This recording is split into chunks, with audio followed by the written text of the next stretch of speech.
நான் இப்ப சொல்ல போற விஷயத்த எல்லாரும் வாழ்க்கையில ஒரு தடவையாச்சும் யோசிச்சிருப்பீங்க. கடவுள் இருக்காரா இல்லையா அப்படிங்கிற கேள்வி நிறைய பேத்துக்கு வந்திருக்கும். ஒரு சிலர் பார்த்தீங்கன்னா கடவுளை பார்த்திருக்கேன்னு சொல்லியிருப்பாங்க. ஒரு சிலர் பார்த்தீங்கன்னா கடவுளே இல்லப்பா இதெல்லாம் சயின்ஸ் தான் அப்படின்ற மாதிரி சொல்லுவாங்க. ஒரு சிலர் பார்த்தீங்கன்னா அது கடவுளும் இல்ல சயின்ஸும் இல்ல அது ஏதோ ஒன்று நடந்துகிட்டு இருக்கு அப்படின்ற மாதிரி சொல்லுவாங்க.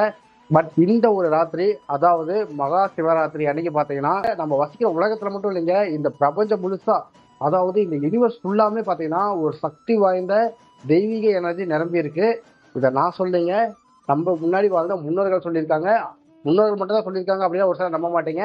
இப்ப இருக்கிற சயின்டிஸ்டுமே சொல்லியிருக்காங்க. ஸோ இந்த வீடியோல இந்த நைட்ல அப்படி என்ன ஸ்பெஷலா இருக்கு, மகா சிவராத்திரியை எதுக்காக கொண்டாடுறாங்க, இந்த மகா சிவராத்திரி அப்ப நம்ம தூங்காம இருந்தா மட்டும்தான் நம்மளுக்கு நல்லதா, இல்ல படுத்துக்கிட்டே இருந்தாலும் நல்லதா, அது மட்டும் இல்லாம கண்டிப்பா சிவன் கோயிலுக்கு போயே ஆகணுமா, இல்ல பக்கத்துல இருக்கிற குலசாமி கோயிலுக்கு போலாமா, இல்ல வீட்லயே இருந்து கூட சாமி கும்பிடலாமா அப்படின்னு நிறைய பேருக்கு டவுட் இருக்கும். அது மட்டும் இல்லாம சயின்டிஸ்ட் இதுக்கு என்ன சொல்றாங்க அப்படின்ற டவுட்டுமே இருக்கும். நாசா கூட இந்த மகா சிவராத்திரி பத்தி ஒன்று சொல்லியிருக்காங்க. அது என்ன அப்படிங்கிறது ஃபுல் டீட்டெயிலா பார்க்க போறோம். அதுக்கு முன்னாடி நான் தான் உங்களுக்கு ஹரிஷ். நீங்க பார்த்துட்டு இருக்கிறது ஏடியன் ஃபேக்ட்ஸ் இன்ஃபோ சேனல். மறக்காம நம்ம சேனல் சப்ஸ்கிரைப் பண்ணிருங்க. அப்படி நீங்க சப்ஸ்கிரைப் பண்ணாதான் எனக்கு ஒரு சப்போர்ட்டா இருக்கும். ஸோ இந்த மாதிரி உலகத்தில் நடக்கிற நிறைய விஷயங்களை உங்ககிட்ட வந்து சேர்க்க முடியும். வாங்க வீடியோக்குள்ள போகலாம். மோஸ்டா நம்ம இங்க இருக்கிறவங்க ஹிந்துஸா தான் இருக்காங்க. ஸோ ஹிந்து ஃபெஸ்டிவலை எல்லாருமே ஒரு தடவையாச்சும் பார்த்துருப்பாங்க. கிறிஸ்டியனா இருக்கட்டும், முஸ்லீமா இருக்கட்டும், எல்லாருமே இந்து ஃபெஸ்டிவலை ஒரு தடவையாச்சும் பார்த்துருப்பாங்க. நீங்க நிறைய ஃபெஸ்டிவல் எடுத்து பாருங்க, இந்து ஃபெஸ்டிவல்னாவே எடுத்து பாருங்களேன், எல்லாமே காலையில செலிப்ரேட் பண்ற மாதிரி இருக்கும், இல்ல மதியம் செலிப்ரேட் பண்ணுவாங்க, ஈவினிங் செலிப்ரேட் பண்ணுவாங்க. பட் இந்த ஃபங்க்ஷன் மட்டும் எதுக்காக நைட் ஃபுல்லா செலிப்ரேட் பண்றாங்க அப்படின்ற கேள்வி நிறைய பேருக்கு இருக்கும். அது மட்டும் இல்லாம மகா சிவராத்திரி எதுக்காகப்பா கொண்டாடுறாங்க, என்ன விஷயம் நடந்துச்சு மகா சிவராத்திரி அப்ப, எதனால மக்கள் வந்து சிவராத்திரி கொண்டாடுறாங்க அப்படின்ற டவுட்டுமே உங்களுக்கு இருக்கும். ஃபர்ஸ்ட் மகா சிவராத்திரியில நிறைய கதை இருக்கு, எதுக்காக இந்த மகா சிவராத்திரியை கொண்டாடுறோம் அப்படிங்கிறதுக்காக. ஸோ இந்த வீடியோல பாத்தீங்கன்னா நிறைய பேர் ஏத்துக்கிட்ட ஒரு கதை தான் சொல்ல போறேன். இந்த மகா சிவராத்திரி எதுக்காக கொண்டாடுறாங்க அப்படின்னு பார்த்தோம்னா, சிவனும் பார்வதியும் கல்யாணம் பண்ணிக்கிட்டாங்க. ஸோ அதனாலதான் இந்த இரவை மகா சிவராத்திரி அப்படின்னு சொல்றாங்க. அது மட்டும் இல்லாம இந்த மகா சிவராத்திரி அப்ப சிவன் வந்து தாண்டவம் ஆடுவாரு அப்படின்னு சொல்லியிருக்காங்க. ஸோ தாண்டவம் அப்படின்னாவே நம்ம எல்லாத்துக்குமே தெரியும், அது சிவன் ஆடுற டான்ஸ் தான். ஸோ இந்த தாண்டவம் பல வெரைட்டிஸ் இருக்கு. ருத்ர தாண்டவம் இருக்கு, ஆனந்த தாண்டவம் இருக்கு, இந்த மாதிரி பல தாண்டவங்கள் இருக்கு. ஸோ ருத்ர தாண்டவம் அப்படின்னா கோபத்துல ஆடுறது. ஸோ ஆனந்த தாண்டவம் அப்படிங்கிறப்ப சிவன் வந்து ஆனந்தமா இருக்கும்போது ஆடுறது. ஸோ இந்த மாதிரி தாண்டவத்துல பல வெரைட்டிஸ் இருக்கு. ஸோ இந்த நைட் அப்ப மக்கள் என்ன நம்புறாங்க அப்படின்னு பார்த்தோம்னா, சிவன் வந்து தாண்டவம் ஆடுவாரு. ஸோ அதனால பார்த்தோம்னா ஒரு காஸ்மிக் எனர்ஜி கிரியேட் ஆகுது. ஸோ இந்த காஸ்மிக் எனர்ஜி நம்ம உடம்பு அப்சர்வ் பண்ணிக்கும் போது அது நம்ம உடம்புக்கு ரொம்பவுமே நல்லது அப்படின்ற மாதிரி சொல்லியிருக்காங்க. ஸோ இதுதான் பார்த்தீங்கன்னா மகா சிவராத்திரிக்கு பின்னாடி உள்ள கதை. ஸோ நிறைய பேர் இந்த கதையை அக்செப்ட் பண்ணியிருக்காங்க. ஸோ அடுத்ததா எதுக்காக மகா சிவராத்திரி அப்ப தூங்காம இருக்கணும் அப்படின்னு சொல்றாங்கன்னு பார்ப்போம். ஸோ மகா சிவராத்திரி அப்ப தூங்காம இருக்கணும்னு சொல்றாங்க. பட் நாம என்ன பண்றோம், தூங்காம இருந்தா போதும், பட் படுத்துட்டு கூட இருக்கலாம் அப்படின்னு யோசிக்கிறோம். பட் தூங்காம இருக்கணும்னு இல்லை, மகா சிவராத்திரி அப்ப நம்ம கண்டிப்பா உக்காந்து இருக்கணும், படுத்திருக்க கூடாது. உக்காந்து ஒரே விஷயத்தை யோசிச்சுட்டு இருக்கணும், அதாவது கான்சியஸா இருக்கணும். பல விஷயங்கள்லாம் கவனிச்சுக்கிட்டு இருக்க கூடாது. அமைதியா உக்காந்து மெடிடேஷன் பண்ணணும்.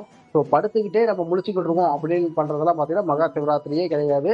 நம்ம உக்காந்து தான் இருக்கணும். அதுவும் நம்ம முதுகெலும்பு பார்த்தீங்கன்னா வளைஞ்சிருக்க கூடாது, நேரா உட்காரணும்.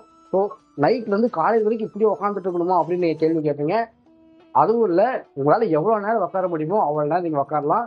இதெல்லாம் எதனால உட்காந்துதான் இருக்கணும் அப்படின்னு நான் சொல்றேன்னு பார்த்தோம்னா, ஸோ நம்மளோட முதுகெலும்பு மூலியமா தான் நம்மளால இந்த காஸ்மிக் எனர்ஜியெல்லாம் அப்சர்வ் பண்ண முடியும். ஸோ இந்த காஸ்மிக் எனர்ஜி நம்ம முன்னாடியே சொன்ன மாதிரி உலகத்துல மட்டும் இல்லைங்க, யூனிவர்ஸ் ஃபுல்லாவுமே இருக்கு.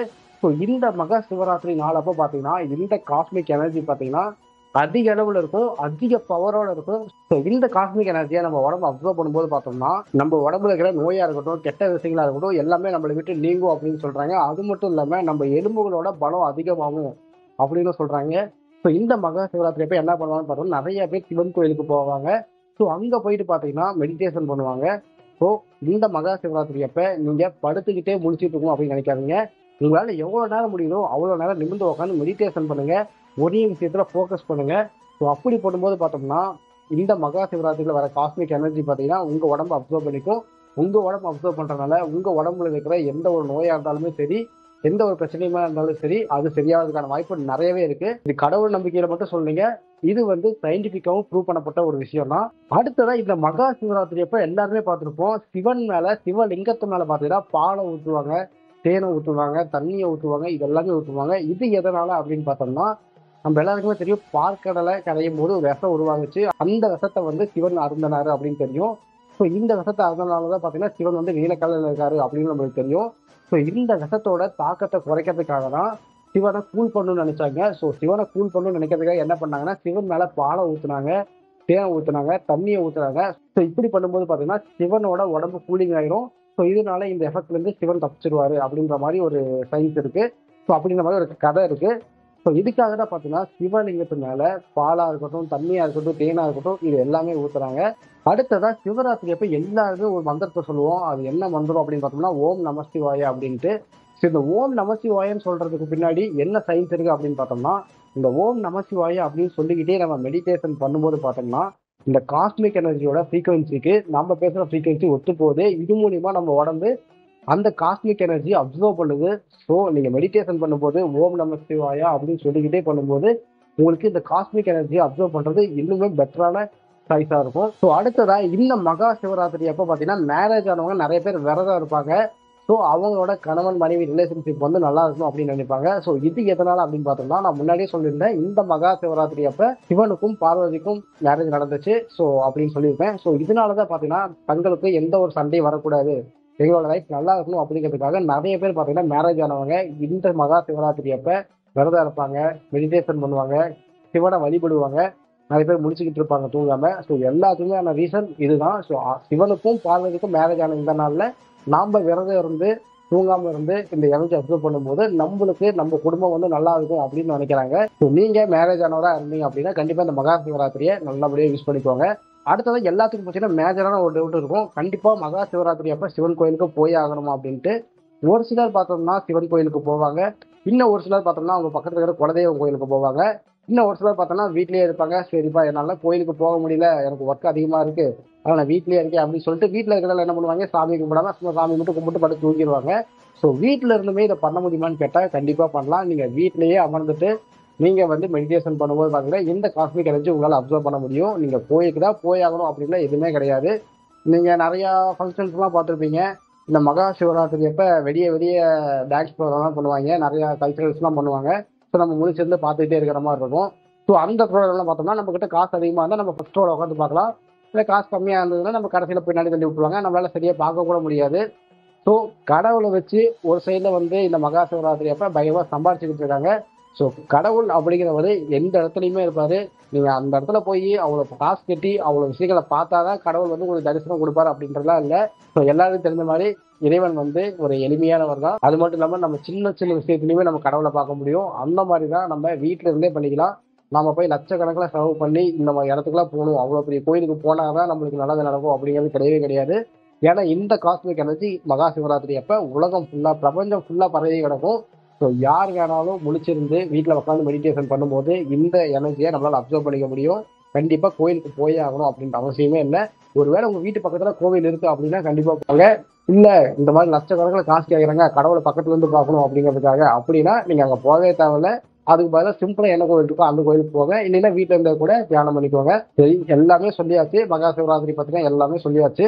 ஸோ இந்த சிவராத்திரி இன்னைக்கு ஆரம்பிக்க போகுது. ஸோ இந்த சிவராத்திரி என்ன டைம்ல ஆரம்பிக்க போகுது அப்படின்னு பார்த்தோம்னா, பிப்ரவரி 26 11:08 AM இருந்து ஸ்டார்ட் ஆகுது. அடுத்ததா பார்த்தோம்னா எப்போ முடியுது அப்படின்னு பார்த்தோம்னா பிப்ரவரி 27 8:54 AM முடியுது. ஸோ கண்டிப்பா இந்த வீடியோ பார்க்கும்போது உங்களுக்கு சிவராத்திரி பத்தின ஒரு ஐடியா கிடைச்சிருக்கும். இந்த மாதிரி செலவு பண்ணி தான் கடவுளை கும்பிடணுமான்னு ஒரு ஐடியா கிடைச்சிருக்கும். இல்ல கண்டிப்பா கோயிலுக்கு போய் தான் கடவுளை கும்பிடணுமான்னு ஒரு ஐடியா கிடைச்சிருக்கும். கண்டிப்பா முழிச்சுதான் இருக்கணுமா, இல்ல முழிச்சுட்டே படுத்திருக்கலாமா, இல்ல உட்காந்துதான் இருக்கணுமா அப்படிங்கிற டவுட்டுக்கான கிளாரிஃபிகேஷன் உங்களுக்கு கிடைச்சிருக்கும். ஸோ இந்த வீடியோ பார்க்கும்போது பார்த்தீங்கன்னா உங்களுக்கு ஒரு ஐடியா கிடைச்சிருக்கும் மகா சிவராத்திரினா என்ன, ஸோ இந்த சிவராத்திரி அப்ப என்ன நடந்துச்சு, ஸோ இந்த சிவராத்திரி அப்ப நம்ம படுத்துக்கிட்டே முடிச்சிருக்கலாமா இல்ல உட்காந்துதான் இருக்கணுமா அப்படின்ற ஐடியா கிடைச்சிருக்கும்.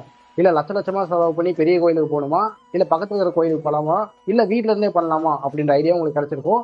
சரிப்பா, இதெல்லாம் என்னோட எல்லாமே சொல்லிட்டேன். இந்த நாசா ஏதோ சொன்னாங்கன்னு சொன்னீங்க, அது என்னப்பா அப்படின்ற கேள்வி உங்களுக்கு இருக்கும். ஸோ நாசா என்ன சொன்னாங்க அப்படின்னு பார்த்தோம்னா, இந்த மகா சிவராத்திரி அப்ப பாத்தீங்கன்னா நிறையவே அன்னோன் எனர்ஜி வேவ்ஸ் பாத்தீங்கன்னா ஸ்பேஸ்ல தெரியுது அப்படிங்கிற மாதிரி சொல்லியிருக்காங்க. அதாவது என்ன சொல்லியிருக்காங்கன்னா, ஸ்பேஸ்ல பாத்தீங்கன்னா நிறைய எனர்ஜியோட அலைகள், ஆனா அது என்ன எனர்ஜின்னு தெரியல, பட் அந்த எனர்ஜி அலைகள் வந்து ஸ்பேஸ்ல எங்களால பார்க்க முடியுது, எங்களால அதை உணர முடியுது அப்படின்ற மாதிரி சொல்லியிருக்காங்க. அதுக்கு சயின்டிஸ்ட்லாம் என்ன ரிப்ளை பண்ணியிருக்காங்க அப்படின்னு பார்த்தோம்னா, ஸோ இந்த எனர்ஜி வேவ்ஸ் தான் அந்த காஸ்மிக் எனர்ஜி. ஸோ இந்த காஸ்மிக் எனர்ஜி தான் நம்ம அப்சர்வ் பண்ண போறோம்.